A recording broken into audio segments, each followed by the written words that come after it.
Hello दोस्तों, मनोरंजक कहानियों की दुनिया में आपका स्वागत है। आज की कहानी है प्रतिभा। बंजारों जैसी जिंदगी जीने वाला भोलू का परिवार सिलबट्टा बनाने का काम किया करता था। एक तरफ जहां भोलू के पिता पत्थरों पर खून पसीना बहाकर उन्हें सिलबट्टे का रूप दिया करते, वहीं उसकी माँ सिलबट्टे को सर पर लादे घर घर घूमकर उन्हें बेचने एवं पुराने हो चुके सिलबट्टे पर घिसाई का काम करती। 9 महीने का भोलू माँ के पास बैठे हाथों में छेनी लिए सिलबट्टे पर लकीरें खींचने की कोशिश करता। जैसे जैसे भोलू बड़ा होने लगा, वैसे वैसे वो अपनी माँ के कामों में हाथ बटाने लगा। इतना ही नहीं, खाली समय में वह बेकार पड़े छोटे छोटे पत्थरों पर कलाकारी किया करता। जब भोलू लगभग 11 वर्ष का था, तब उसने बेकार पड़े एक छोटे से पत्थर से भगवान गणेश की एक सुंदर मूर्ति बनाई। अपने बच्चे के द्वारा बनाई गई इतनी सुंदर मूर्ति को देखकर माँ काफी हैरान थी और बहुत खुश भी थी। उसने भोलू से कहा, दीपावली आने में अभी 1 महीने का समय है।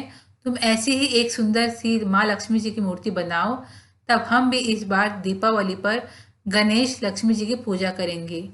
भोलू माँ से तारीफ सुनकर बहुत खुश हुआ और माँ लक्ष्मी जी की मूर्ति बनाने में जी जान से लग गया। तकरीबन 1 हफ्ते की लगातार मेहनत के बाद उसने लक्ष्मी जी की छोटी सी एक बहुत सुंदर सी मूर्ति बनाई। माँ उसे देखकर बहुत खुश हुई। उसने उस मूर्ति को ले जाकर गणेश जी की मूर्ति के साथ ही रख दिया। एक दिन बगल में रहने वाली उर्मिला ने जब भोलू द्वारा बनाई गई लक्ष्मी गणेश जी की प्रतिमा को देखा, तो वह उन्हें देखकर बहुत खुश हुई। उसने भोलू की माँ से पूछा, तुमने इतनी मूर्तियों को कहाँ से खरीदा? ये तो बहुत महंगी होंगी। तब भोलू की माँ ने कहा, नहीं नहीं, इसे तो मेरे भोलू ने बनाया है। वह यह सुनकर बहुत ही आश्चर्यचकित हुई। उसने कहा, क्यों मजाक कर रही हो? सच बताओ ना, कहाँ से खरीदा? तब भोलू की माँ कहती है, मैं सच कह रही हूँ, ये मूर्तियाँ मेरे भोलू ने बनाई हैं। यह सुनकर उर्मिला बहुत हैरान थी। वह उस मूर्ति की काफी तारीफ करने लगी। पर्दे के पीछे खड़ा भोलू अपनी तारीफ सुनकर काफी गदगद हुए जा रहा था। उर्मिला ने जब भोलू को देखा, तब उसने उसे अपने पास बुलाया और उसके माथे पर हाथ फेरते हुए कहा, क्या तुम मेरे लिए भी ऐसी मूर्ति बनाओगे? मैं तुम्हें 2 रुपए दूंगी। यह सुनकर भोलू बहुत खुश हुआ। उसने सर हिलाते हुए हामी भरी और कुछ दिनों में उसने बहुत ही सुंदर लक्ष्मी गणेश जी की मूर्ति उर्मिला को बनाकर दी। धीरे धीरे इलाके में भोलू की कलाकारी के चर्चे होने लगे। दिवाली आते आते आस पड़ोस में रह रहे अधिकांश लोगों ने 2 रुपए देकर भोलू से लक्ष्मी गणेश जी की मूर्ति बनवाई। भोलू के माता पिता उसके इस हुनर को देखकर बहुत प्रसन्न थे। तभी एक दिन उर्मिला वहां आई और उसने भोलू की माँ से कहा, तुम्हारे भोलू के हाथ में जादू है, तुम्हें इसका सही इस्तेमाल करना चाहिए। तुम्हें भोलू की बनाई मूर्तियों को अपने साथ ले जाना चाहिए। मुझे यकीन है कि भोलू की बनाई मूर्तियों को लोग हाथों हाथ लेंगे और बदले में तुम्हें अच्छे पैसे भी देंगे। भोलू की माँ को उर्मिला की बातें काफी पसंद आई। वह बेटी की बनाई मूर्तियों को सिलबट्टा की पोटली में लिए घूमने लगी। तभी एक दिन उसे पीछे से किसी ने आवाज लगाई। उसने पलट कर देखा तो वहां एक औरत खड़ी थी। वहां पहुंचकर जब भोलू की माँ सिलबट्टा उस महिला को दिखा रही थी, तभी उस महिला की नजर पोटली में रखी गणेश और लक्ष्मी जी की मूर्तियों पर पड़ी। उसने उसे देखते ही महिला ने तपाक से उन मूर्तियों को अपने हाथों में उठा लिया और कहने लगी, कितनी सुंदर मूर्तियां हैं ये, तुम कहाँ से लाती हो? यह मेरा बेटा भोलू बनाता है, भोलू की माँ ने कहा। यह सुनकर वह काफी आश्चर्यचकित हुई। उसने कहा, क्या तुम इन्हें हमें दे सकती हो? हम तुम्हें इन मूर्तियों के बदले पूरे 100 रुपए देंगे। भोलू की माँ बहुत खुश हुई। उसने उस महिला को वो मूर्तियां दे दी। धीरे धीरे भोलू की बनाई हुई मूर्तियां की चर्चा पूरे क्षेत्र में होने लगी।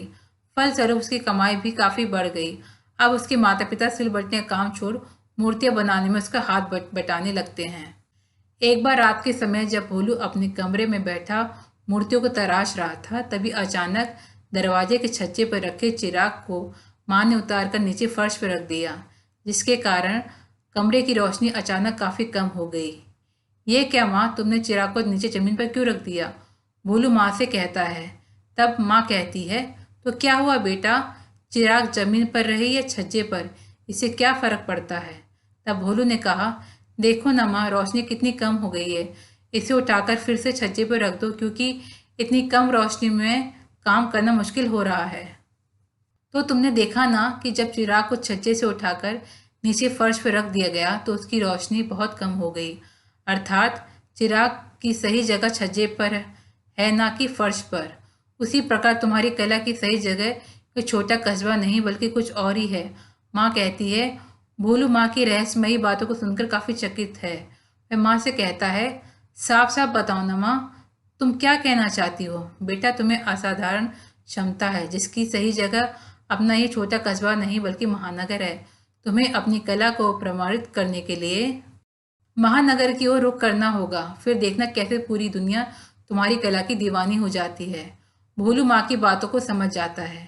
वह अपने औजारों के साथ महानगर की ओर चल पड़ता है।